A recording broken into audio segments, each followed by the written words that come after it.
friends, my name is Justine, I'm the Mermaid Seamstress, and today I will be reviewing the Fantasy Fin 3 by Mertailor.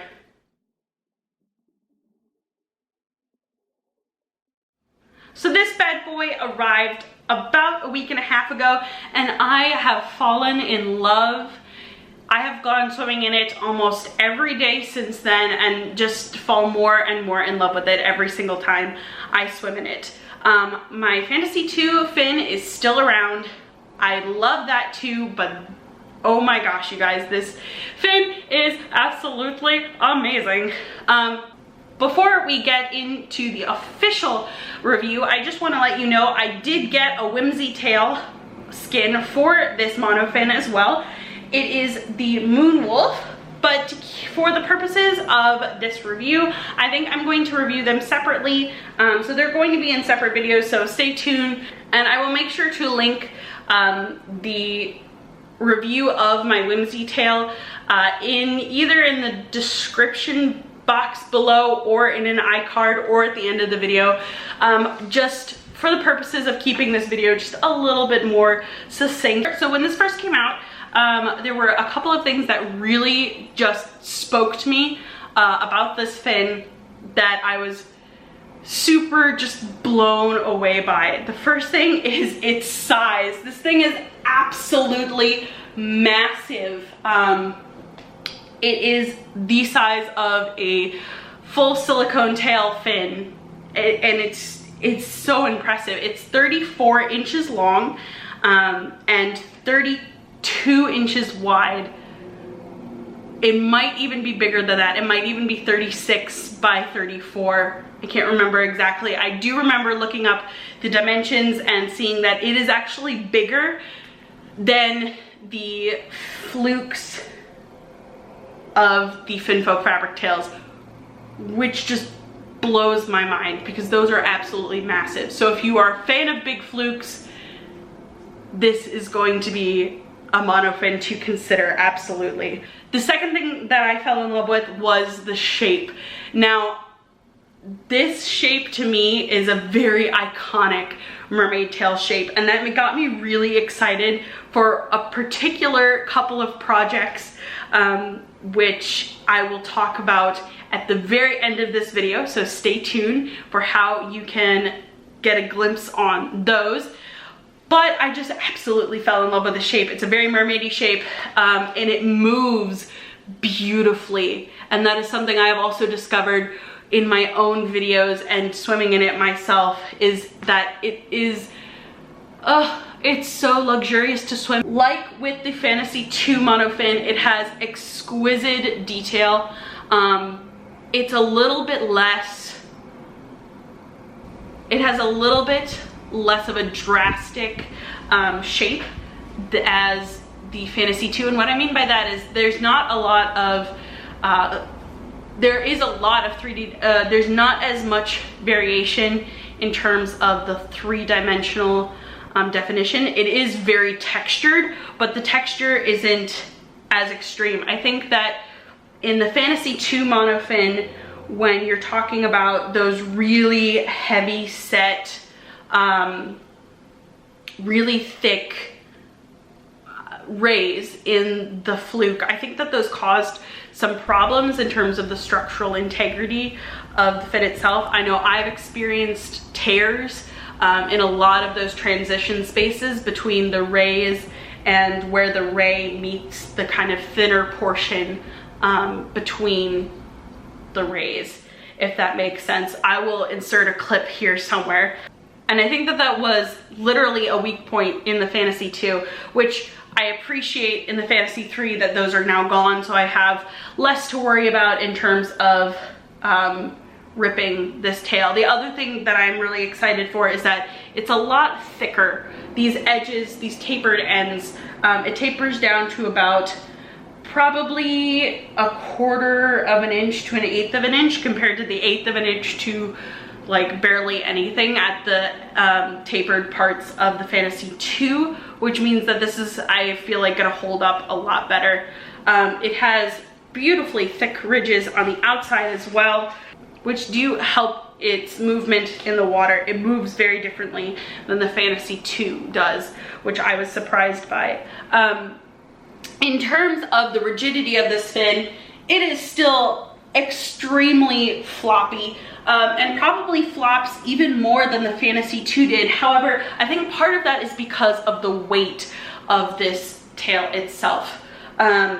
This tail is apparently, according to the Mertailor website, about 18 pounds, which it doesn't feel too much heavier than my Fantasy 2 personally, but that is a very hefty fin. Incredibly hefty, and because of how long the end of the fluke is, it does look like it flops a little bit more. However, the biggest question I've gotten all week concerning this fin is how much propulsion does it get? Oh my gosh, you guys, it gets so much more propulsion than the Fantasy 2. I was shocked, to be honest. It probably actually is comparable to my Hydra monofin, which is very surprising.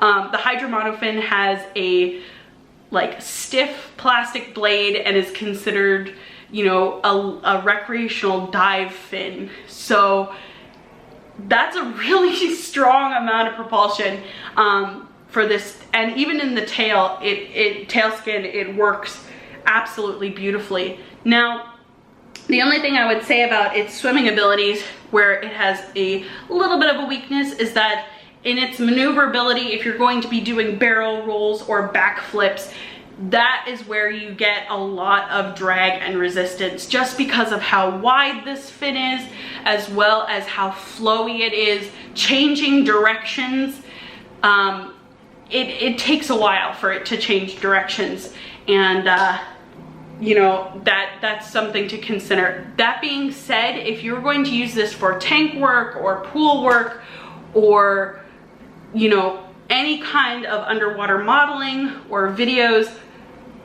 that's not necessarily a bad thing, because it's flowing and moving with your movements the entire time, and it looks flipping fantastic. Oh my goodness, like, it looks incredible. And the reason why I've been gesturing with the ends of these fins the entire time of this video is because I just love watching it move.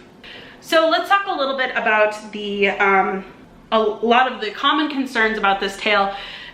First of all, like I mentioned before, this thing is 18 pounds. It is neutrally buoyant. Does it feel heavy in the water?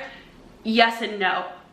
It does weigh my feet down a little bit. I am a very buoyant person, so I find a lot of times that if I try and lay horizontally in the water, my feet are going to tend to sink a little bit more. It's very hard to hold my feet flat when I'm not wearing weights to weigh down the upper half of my body.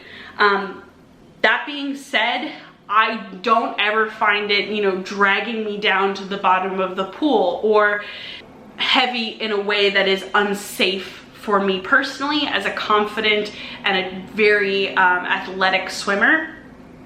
I find this fin completely manageable. Is it a good first fin? Probably not. Is it a good fin for somebody who is used to swimming in a silicone tail, or wants to train with a heavier tail, or wants to get into modeling? Absolutely. This is a great fin for that. Just because of the way it moves and the way you can't get away with a poor dolphin kick in this tail. You have to have a very strong mermaid kick in order to maneuver in this tail safely, and in a way that's going to get you the best propulsion and the best movement out of this tail. Now let's get on to kind of the customer service details about this tail. This tail costs $260, and it's only sold on the Mertailor website, which that's a deal. I was expecting this fin to go for much more than the Fantasy 2 did. The Fantasy 2, I believe, is around $230, and a $30 difference for these two fins is pretty awesome. I was expecting it to go for like $360 or something like that. But I absolutely think that this fin is worth the price. that you're paying for it. I personally waited for a sale, so I did get this discounted. I don't remember how much I got a discount for, but I did get a substantial discount on this fin when I bought it. Now, coming around to when I bought it, I purchased this tail in early August. I think it was August 5th of 2019 is when I purchased this tail. This tail didn't arrive until early October. It took 9 weeks for me to get this tail, which is about the wait time on this tail. On the website, it says it can take up to 10 weeks. For me, that would have been October 18th. So I got this tail a little bit earlier than I was supposed to, but that is definitely something to be aware of when you are ordering a Fantasy Fin 3. The reason why it takes 10 weeks is firstly because these tails are made to order. They're not mass produced and waiting around in a stock room. You place your order for a tail, they hand pour the silicone into the fin, let it cure. It probably takes a long time to cure just based on the amount of detail that's in here. They probably, it looks like it's done in 2 halves, and then they have to put the 2 halves together and allow that to cure. You know, I'm not up on the entire process, but it is a very intense process to cure silicone. And if you're processing other orders on top of that, you know, you're not the only customer. I'm not the only person getting this fin. So I'm behind the however many people ordered the Fantasy 3 in front of me. So it does take a long time to get this tail, which can be very frustrating to a lot of people, but you have to keep that in mind. And it says it right on the website. They're very upfront about that it takes, it can take up to 10 weeks before it ships, which I know is a lot of time. But I, in that time, moved addresses. So I moved from living at my parents' house to another job in that time frame, and they were kind enough to let me change addresses so that it was actually shipped to the right place. And I thank Candy so much for helping me go through that. It was very, very nice of her, and she was very, very sweet about it and very timely in getting back to me when I emailed her about that.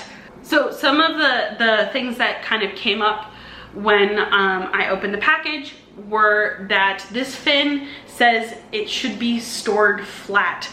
Now, fortunately, I have a huge bathroom, and so I actually store it flat on my bathroom door, like in an alcove. I occasionally store it kind of like with the ends propped up a little bit bent in my closet. I don't prefer to do that because I'm worried I'm gonna run it over with the door and accidentally rip it, but it is a big fin, and to store it flat is kind of a pain in the butt. So you have to kind of figure that out when it arrives, where it's going to fit best.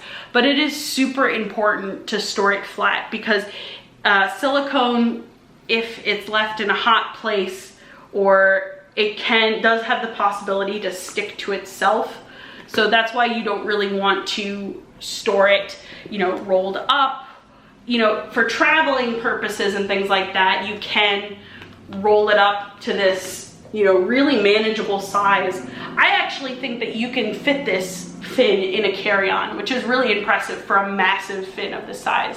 But I could fit this in a carry-on if I wanted to, but it shouldn't be stored this way. That is very important, and that's kind of a mistake that I had a friend make, not with this fin, but I think with her Fantasy 1, where she stored it rolled up like this and then it melded together, which was not good.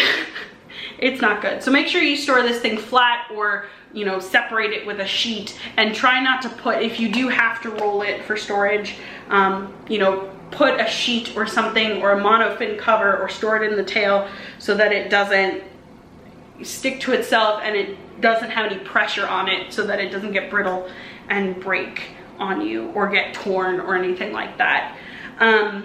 This is going to last a lot longer if you put a skin on top of it. If you can't afford a Whimsy Tail, which that's a whole other thing, it is expensive to buy a Whimsy Tail on top of this fin.